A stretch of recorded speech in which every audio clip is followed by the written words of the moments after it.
minha tarefa não é fácil, porque falar sobre essa questão da liderança política é algo que, para mim, é instigante.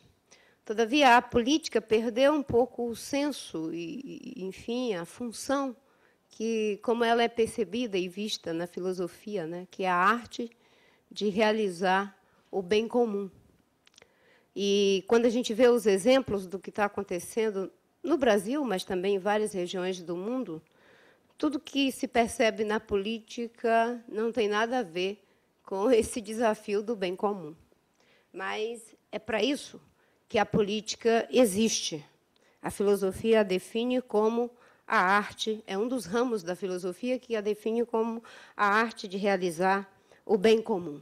Eu sempre digo que todos temos interesses. Essa sala está cheia de gente com interesse. A minha avó, que era analfabeta, dizia, que gente interesseira. E a gente tem interesse mesmo, certo? E não é errado ter interesse, senão nós seríamos um quiabo, um aspargo, uma coisa que... Né? O erro é quando alguém acha que pode viabilizar o seu interesse de forma ilegítima, em prejuízo do interesse do outro. Aí sim, aí você rompe com a ética dos valores e vai para o campo da ética das circunstâncias. Não é? Então, a política deturpada, alterada, vai para a ética das circunstâncias. A política como arte de viabilizar o bem comum, ela vai para a ética dos valores. E a ética dos valores percebe as coisas, né, como elas devem ser percebidas, às vezes de forma dramática e, ao mesmo tempo, animadora. Bem, eu gostei muito de uma coisa que a Viviane falou aqui, né? A Marina e outras pessoas que tem por aí, elas são exceção. Eu fui alfabetizada aos 16 anos pelo Mobral. Fiz o supletivo de primeiro grau, o supletivo de segundo grau. E acho que, se tivesse uma universidade de segundo grau, de supletivo, eu teria feito também, porque eu tinha tanta pressa em estudar, pelo tempo que eu não tive, não é? Porque no Seringal, onde eu nasci, no meio daquela floresta, não tinha padre, não tinha juiz, não tinha delegado, não tinha professor, não tinha médico, e nós vivíamos num sistema de semi-escravidão, não é? Com endividamento eterno. Meu pai comprava com exclusividade do patrão e vendia com exclusividade. O preço da borracha era lá embaixo e o preço das mercadorias lá em cima. Então, naquele lugar, não se tinha direitos e acesso a bens e serviços, como nós sabemos, é o que é necessário para que cada pessoa possa desenvolver as suas potencialidades. Todos temos capacidade, o que nos falta são as oportunidades. E aí é fundamental não perceber algumas pessoas ou alguns acontecimentos como se essas pessoas fossem superpoderosas, superpotentes, se elas fossem mágicas. Não são. A gente aprende a aprender. Para as pessoas que não tiveram oportunidade, existem meios, não é? Como a Viviane colocou, que são impressionantes os dados que ela falou, que podem acelerar não só o crescimento, mas também o conhecimento, que é isso que o nosso país está precisando como a base, até para que o crescimento seja sustentável. Eu peguei 3 coisas importantes, não é, no meu entendimento, para a liderança. Liderança não é só ser líder político institucional. Líder político institucional é uma parte, mas você pode ser líder na sua escola, pode ser um líder na sua casa, você só não pode ser líder de tudo e querer ser líder do resto. Esse tipo de coisa não funciona mais, não é? A liderança hoje, ela não é mais cêntrica, ela é multicêntrica. É preciso dividir a autoria e a realização daquilo que se faz. Alguém que acha que pode reter para si tudo, não é? Com certeza não é o líder do século XXI. Então, o líder não é só aquele que está à frente, é aquele que, às vezes, nem aparece, e, na maioria das vezes, nem aparece. Existem 3 coisas que as pessoas têm muita dificuldade de lidar com elas. O desapontamento, o adiamento do prazer e o peso da responsabilidade. E isso não sou eu que estou inventando. Foi uma pesquisa que foi feita há muito tempo nos Estados Unidos e foi publicada no Los Angeles Times. E esse psiquiatra dizia que, de cada 5 jovens que ele recebia no consultório dele com problemas emocionais, psicológicos, pelo menos 3 tinham muita dificuldade de lidar com o desapontamento, o adiamento do prazer e o peso da responsabilidade. A gente vive uma cultura fast food que cada vez mais, não é, acha que o prazer é em tempo real. Não pode ter nenhum tipo de desapontamento e não quer peso de responsabilidade. Poxa, Marina, é muito chato ficar falando isso, nós fizemos tanta coisa, chegamos até aqui, afinal de contas, nós estamos entre os 50, não precisamos ouvir isso, mas vocês estão apenas no começo, né? Apenas no começo. Então, isso, para mim, foi algo que eu descobri depois na prática. Porque, como diz o Maraletti, um psicanalista italiano, a gente aprende a usar a força dos ventos antes de saber sobre as leis da dinâmica eólica. Se nós tivéssemos descoberto primeiro as leis da dinâmica eólica para poder usar a força do vento, talvez nem tivéssemos usado a força do vento. É por isso que encantam os projetos práticos, porque o ser humano ele parte mesmo dessa coisa do saber narrativo. Depois ele chega aos postulados denotativos, porque é um processo de retroalimentação. Então, eu cheguei na escola analfabeta, no conhecimento letrado, no letramento, mas eu acho que eu já era PhD em saber narrativo. Meu tio era um xamã mateiro que entendia tudo de floresta. Minha avó era uma parteira tradicional que entendia tudo de parto no meio daquela floresta, onde as mulheres entravam em trabalho de parto e ela fazia verdadeiros milagres com crianças que estavam com cordão umbilical no pescoço, com crianças que estavam nascendo de nádegas, que é muito difícil fazer um parto desse sem a ajuda de um médico. Meu pai estudou no Ceará até o 2º ano primário, não é? E foi em 45, aos 17 anos, ser soldado da borracha para servir no esforço de guerra seringueiro. Mas meu pai é excelente em matemática e sabe ler e escrever razoavelmente bem. Meu pai fazia as contas para os outros seringueiros não serem enganados no preço da borracha, porque a borracha tem uma taxa de umidade de 17% que precisa ser retirada. Os patrões enganavam os seringueiros analfabetos, tirando até 40% do peso da borracha. Meu pai, como sabia fazer percentagem, ele calculava corretamente não só o peso da sua borracha, mas o peso para os seus colegas. Então, meu pai vinha com um pouco de letramento. Minha mãe era uma costureira prática que fazia a roupa da mortalha, o casamento e assim por diante. E esse meu tio xamã, ele sabia fazer cestaria, sabia fazer cerâmica, era carpinteiro e era ferreiro. E quando uma pessoa se perdia na mata, eu não sei como, mas ia atrás do Pedro Mendes e ele sabia encontrar a pessoa num rumo qualquer, que eu não sei como é que funciona. Diziam que ele tinha a capacidade de se encantar, de se esconder no mato. E eu perguntei, eu tinha medo disso, então eu perguntava: tio, é verdade que o senhor se esconde no mato, que o senhor desaparece? Ele dizia que nada, minha filha.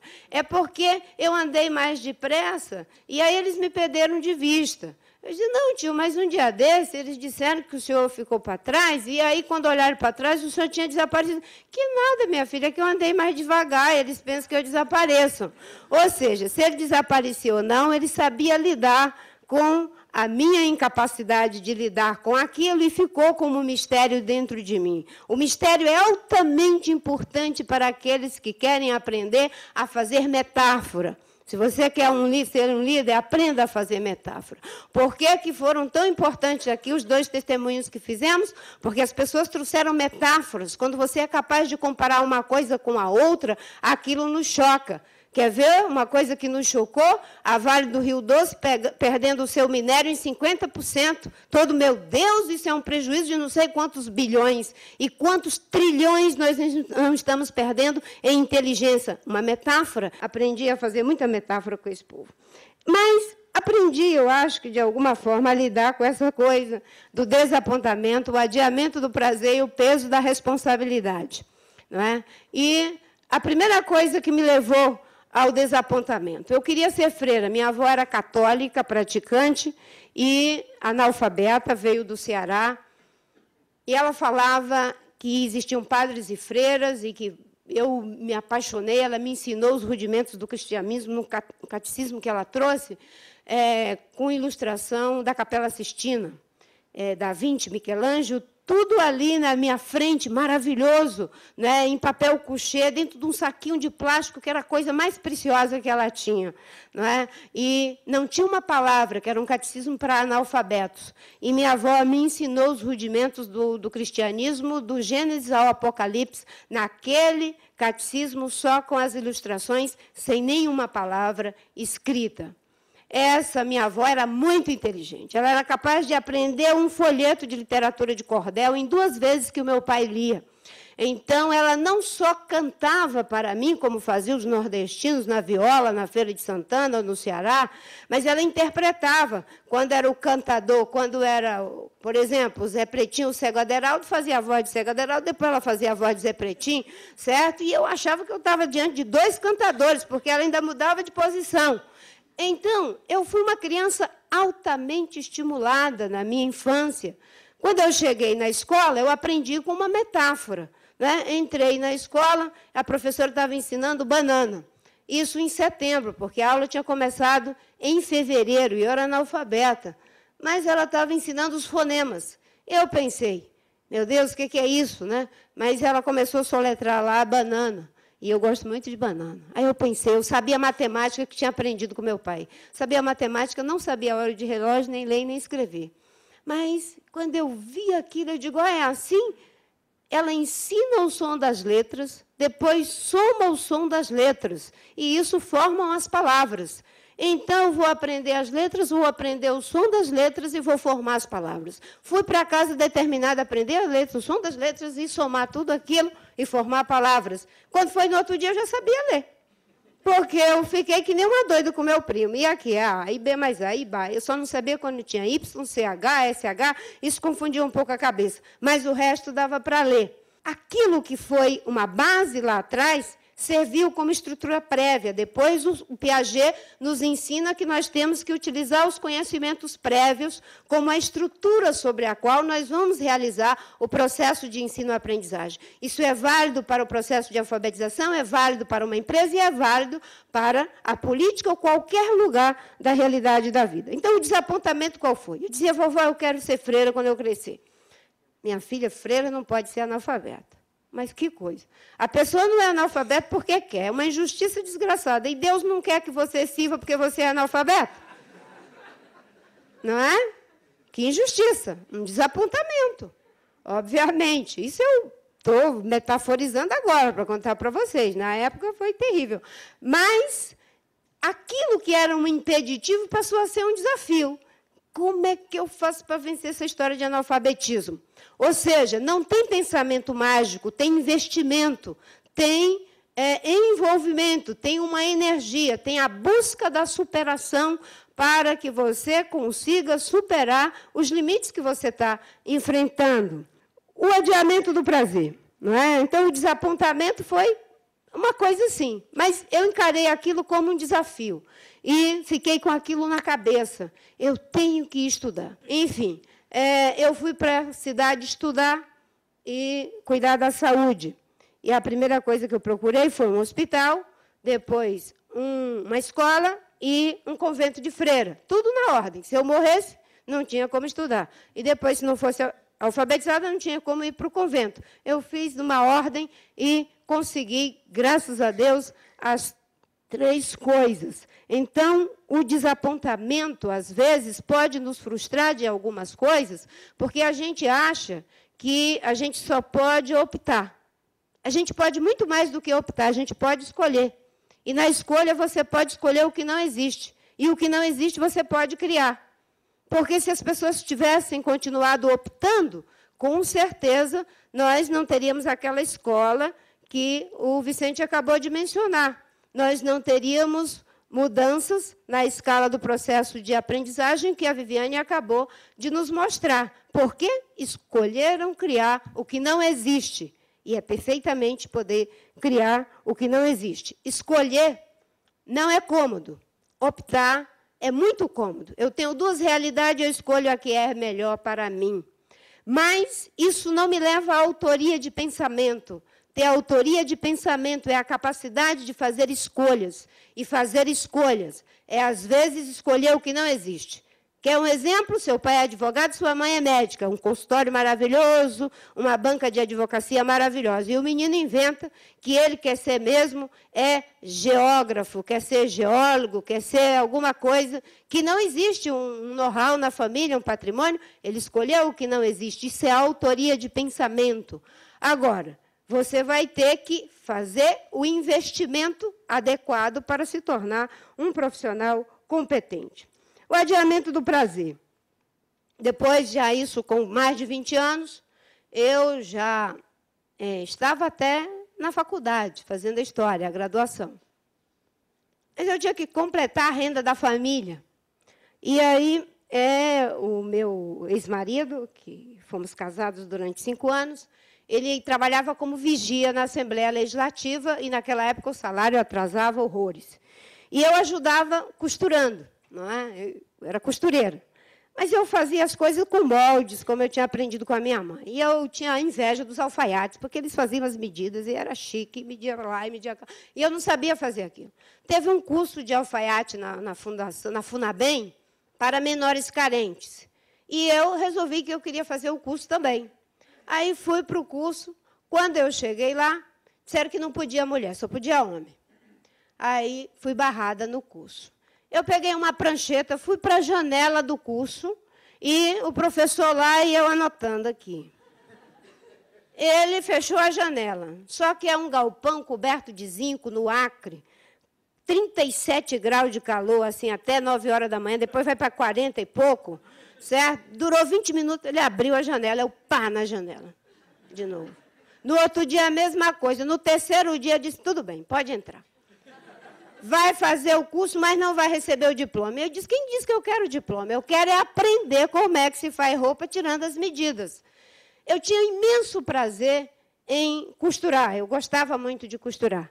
Não é? E eu estava doida para ter o prazer de fazer aquilo com a fita e lá meio junto com os alfaiates.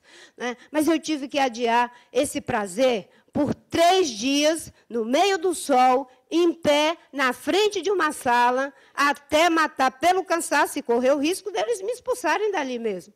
Né? Ficamos amigos, eu aprendi a tirar as medidas, mas não tenho o diploma. Mas isso não importa. O importante é que a renda familiar aumentou com muito mais competência. O que eu vejo aí? A gente tem que, às vezes, quebrar paradigmas, sim. O que é o espaço da alfaiataria? Um espaço masculino, obviamente, um código. O professor estava honrando o código, os alunos, ali puxando o saco do professor, também honrando o código.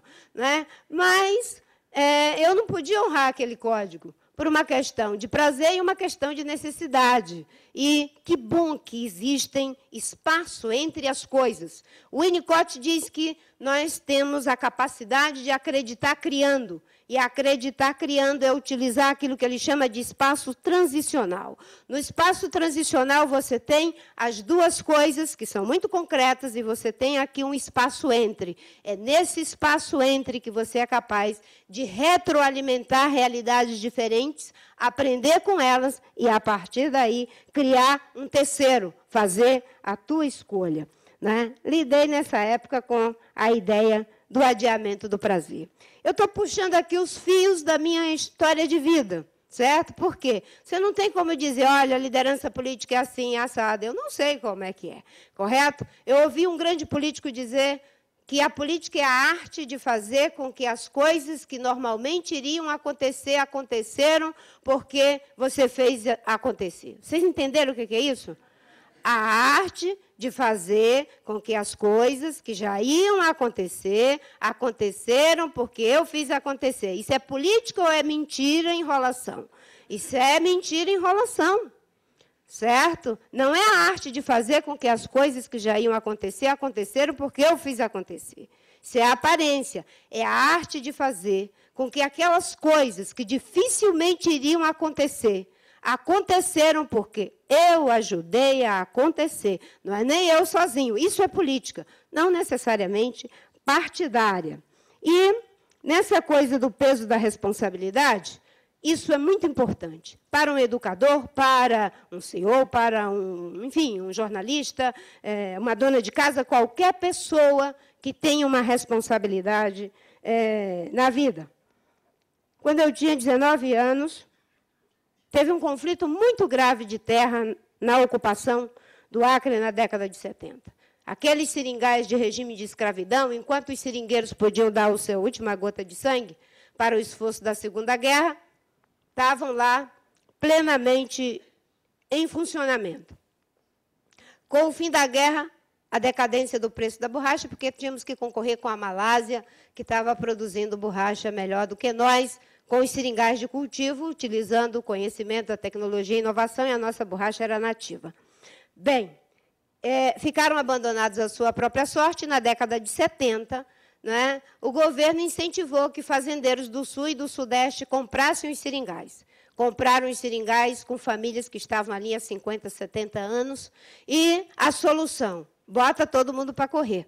Todo mundo vai sair, dá licença, porque agora essa fazenda é minha, não é? E aí que surge a luta do Chico Mendes, em defesa da floresta, dos povos da floresta, e tudo isso que vocês já sabem, pelo menos têm alguma informação. Eram pessoas que trabalharam a vida toda, eram poceiros, com direito ao uso capião daquela terra e que foram vendidas dentro da área e depois expulsas, com um índice de violência altíssimo. Eu já tinha 19 anos, a essas alturas já tinha saído do convento, e não me pergunte que a história é comprida, por quê? Mas tem a ver com essa história da teologia da libertação. Bem, naquela oportunidade, eu estava como voluntária na Comissão Pastoral da Terra. E, com toda a bagagem, não é, da teologia da libertação, que havia aprendido na teoria com o Clodovis Boff e com o Leonardo Boff, e na prática com o Chico Mendes, que aplicava lá no meio do mato com os seringais, com os seringueiros e os índios. E teve um conflito de terra envolvendo o seringal Catuaba, o seringal Livramento e o seringal Benfica. Jagunços contratados com o mais alto grau de rendimento, certo? Ou seja, que matava mesmo as pessoas, fora da região, para ameaçar os seringueiros. E tinha um espaço por onde iam os mantimentos para os seringueiros que haviam ficado encantoados por esses jagunços, que era o Rio Acre. Mas ninguém podia passar, porque todo mundo tinha medo que eles tinham feito uma barricada em determinados pontos do rio. Dom Moacir Grebeck, que era o bispo do estado do Acre, pediu a mim e a Selma que fôssemos levar os mantimentos para os seringueiros. Obviamente que passando numa canoa, num motorzinho de rabeta, para levar as mercadorias. E nós fomos. Primeiro, porque nós confiávamos muito no nosso porte. Éramos pequenininhas, magrinhas, bem moreninhas de pegar sol, né, negrinhas mesmo, e a gente passava na canoa, ninguém dava a mínima para nós. Uma boa dose de machismo, obviamente, que medo podem meter essas meninas aqui, né? E um cacho de banana, uma lona em cima das mercadorias, umas coisinhas assim, tudo da roça, e eles achavam que nós éramos agricultoras e passávamos impunemente a cada 15 dias para levar os alimentos para os agricultores. Os seringueiros. E, com isso, entrou a CONTAG, entrou a Comissão Pastoral da Terra, e os advogados, e recorre ao INCRA em Brasília, e todo um processo. O certo é que os seringueiros, várias famílias, ganharam essa causa e vivem nesse lugar até hoje. E ele não foi transformado em fazenda, que destruía a floresta, transformava tudo em capim, como fazem na Amazônia, para uma cabeça de gado por hectare, quando a Embrapa diz que é possível produzir 2 e a Argentina produz 3, para um emprego a cada 400 hectares, quando a Embrapa diz que é possível produzir um emprego a cada 80 hectares. Isso se chama o quê? Eficiência, aumento de produção por ganho de produtividade, e não por expansão da fronteira agrícola. Iam transformar nessa coisa ineficiente. Hoje são produtores familiares altamente rentáveis. Então, mas o que aconteceu? Alguns anos se passou, e aí eu já tinha 27 anos, Já estava muito envolvida no movimento estudantil, na CUT, no PT, era tanta coisa que eu fazia na época. E uma reunião da CPT avaliando o desempenho das comunidades eclesiais de base. E vocês sabem que o inconsciente da gente é normal, como todo inconsciente é inconsciente. Mas ele prepara armadilhas para a gente, principalmente aquelas para nos autoelogiar. E nessa reunião, eu falei para Dom Moacir, mas Dom Moacir, como é que o senhor, um homem tão experiente, um homem tão corajoso, nos mandou para o olho do furacão, jagunços perigosos, no meio daquela floresta? Ele olhou assim, aí claro que eu dizia que vocês eram muito inteligentes. Vocês eram meninas muito corajosas, vocês eram meninas muito espertas. Ele olhou para mim e disse, minha filha, quem não tem quem mandar, manda qualquer um. E eu aprendi uma lição muito grande com o velho sábio. Qualquer um pode fazer muita coisa, desde que não esqueça de que tem que ter, em primeiro lugar, compromisso, princípio. E que princípio e compromisso é irmão siamês de competência, de eficiência. Às vezes, é uma pequena experiência que começa com dificuldade e que pode ganhar escala. Às vezes, é uma pequena experiência só para constranger, só para contrariar. Não é? Eu, quando era ministra do Meio Ambiente, em vários momentos, eu ouvia a equipe dizer que tinha coisas que não dava para fazer. Aí, entrava uma ONG e, com menos recurso, com menos estrutura, dizia, olha aqui o que nós fizemos lá no Seringal Capuó. E eu dizia, mas se eles podem fazer com tão poucos recursos, por que nós, com tantas estruturas, não podemos fazer? Um dia, entrou uma ONG e disse, dá para fazer, sim, num seminário técnico-científico que nós fizemos sobre desmatamento, monitoramento do desmatamento em tempo real. E a gente só tinha os dados do PRODES, que vem do satélite, que na época o satélite da China, naquilo que a gente chama de cooperação Sul-Sul, mas o desmatamento só saía o dado após um ano, preciso, X% a taxa de desmatamento. É mesmo que tenha um dado preciso, X% a taxa de repetência, mas sem instrumentos para intervir, para evitar a repetência. Então, se ficava o ano todo esperando um ritual macabro, agora vai sair a data de desmatamento. Só se sabia o dado 2 horas antes dele ser anunciado. Até o ministro do Meio Ambiente. Nós vamos ter que acabar com isso.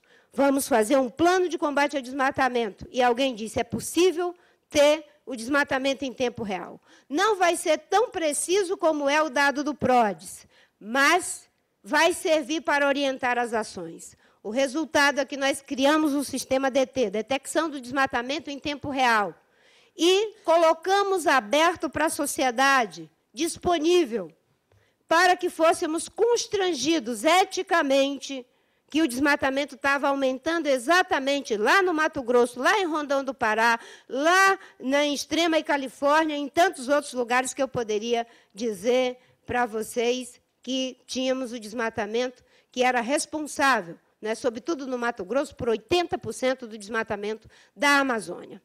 Criamos, graças a essas sugestões, um plano baseado em 3 diretrizes. Combate às práticas ilegais, apoio às atividades produtivas sustentáveis e ordenamento territorial e fundiário.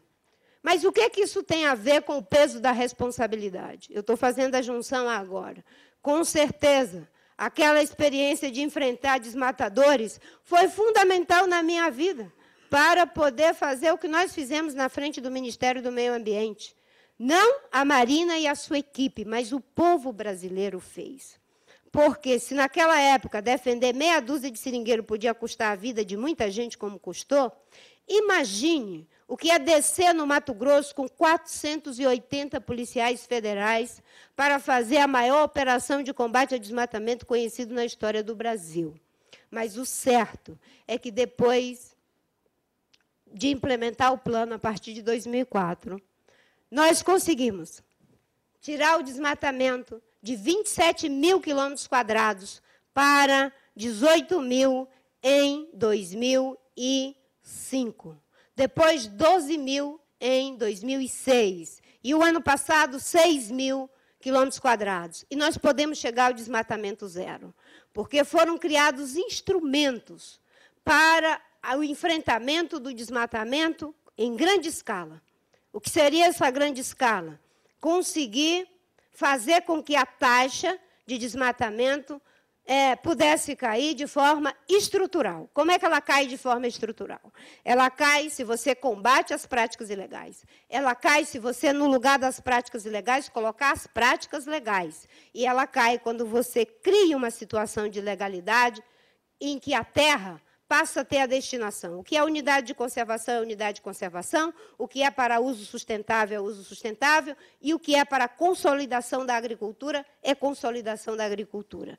Nós só conseguimos implementar uma diretriz, o combate às práticas ilegais, mas o desmatamento caiu 80%. Reduzimos 4 bilhões de hectares, 4 bilhões de toneladas em emissão de CO2, equivalente a 14%, aliás, mais de 20% de tudo que os países ricos teriam que reduzir até 2014. E, com isso, o Brasil foi o primeiro país em desenvolvimento a assumir meta de redução de CO2 em Copenhague. Qual é o grande problema da política no Brasil? É política de curto prazo para alongar o prazo dos políticos. Qual é o nosso grande desafio? Política de longo prazo, no curto prazo dos políticos. O que é uma política de longo prazo? Educação é uma política de longo prazo. Inovação, tecnologia é política de longo prazo. Agricultura sustentável, política de longo prazo. Infraestrutura logística, política de longo prazo. Infraestrutura humana, que é esse investimento todo aí nas pessoas, política de longo prazo. Isso é algo que só pode ser feito pelo PT? Não. Isso é algo que só pode ser feito pelo PSDB? Não. Ou pelo PMDB, ou sei lá quem é o partido? Certo? Não, isso pode ser feito por todos os partidos, desde que tenha o termo de referência da sociedade, do cidadão, de que a meta é política de longo prazo, de que, independente de quem é o partido, é isso que vai ser perseguido. É assim que os alemães fizeram. E hoje, se entram os conservadores, eles vão dar continuidade às políticas. Se saírem os conservadores, os social-democratas vão dar continuidade às políticas. É por isso que é eles que estão lá ajudando a fazer o dever de casa. Aqui a gente faz política de curto prazo para alongar o prazo dos políticos. É uma corrida de 4x4. Cada um vai fazer a sua parte. Liderar é, sobretudo, liderar pelo exemplo. E nunca me esqueço, no dia 13 de maio de 2008, dia da libertação dos escravos, não sei, simbolicamente por alguma razão, não é? Eu pedi para sair do Ministério do Meio Ambiente. Por quê? Porque havia uma pressão tamanha para que o presidente Lula revogasse as medidas que haviam prendido 725 pessoas criminosas, desmontado 1.500 empresas criminosas e inibido 35 mil propriedades de grilagem, além da moratória nos 36 municípios que mais desmatam. Uma pressão sobre-humana para que o presidente revogasse as medidas. Diante daquela situação, eu pedi para sair. Mas, como os dados do desmatamento estavam colocados na internet para que todos pudessem ver, e a Rede Globo deu acesso para o Brasil inteiro, em um mês, 47 milhões de pessoas viram os dados do desmatamento. E, quando eu saí, a sociedade brasileira se mobilizou e não conseguiram revogar as medidas até hoje, e o desmatamento continua caindo.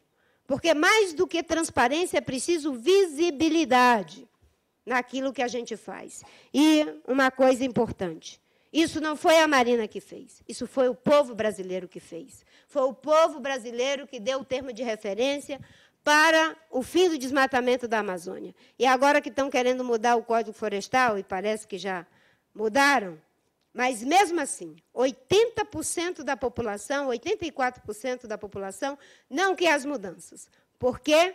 Porque, infelizmente, no nosso país, as pessoas, em lugar de passar no teste, elas querem mudar o teste. Não se pode mudar o teste, a criança tem que passar no teste. Mas, para ela passar no teste, é preciso criar os meios. Se ela tem dificuldade para aprender, criar os processos que viabilizem, melhorem a aprendizagem. Tem uma frase do Jean Paul Sartre que diz que nós não somos o resultado e o produto daquilo que o passado fez conosco. Nós somos o resultado e o produto daquilo que nós fazemos com o nosso passado. Se eu fosse o resultado e o produto do que o passado fez comigo, eu não estaria aqui. Mas fazer algo bom com esse passado faz com que eu esteja aqui, cheia de esperança, olhando para vocês, com a certeza de que vocês poderão fazer algo bom com esse passado de uma educação que faz com que tenhamos a África e o Canadá no nosso país. Tenhamos aqueles que são roda presa, que acham que não se pode criar nada de novo, porque tudo já está feito, e aqueles que apostam na inovação, na tecnologia, no conhecimento. Naqueles que são capazes de juntar tradição e modernidade para que a gente possa fazer o país um país economicamente próspero, socialmente justo, culturalmente diverso, politicamente democrático e ambientalmente sustentável. Muito obrigada.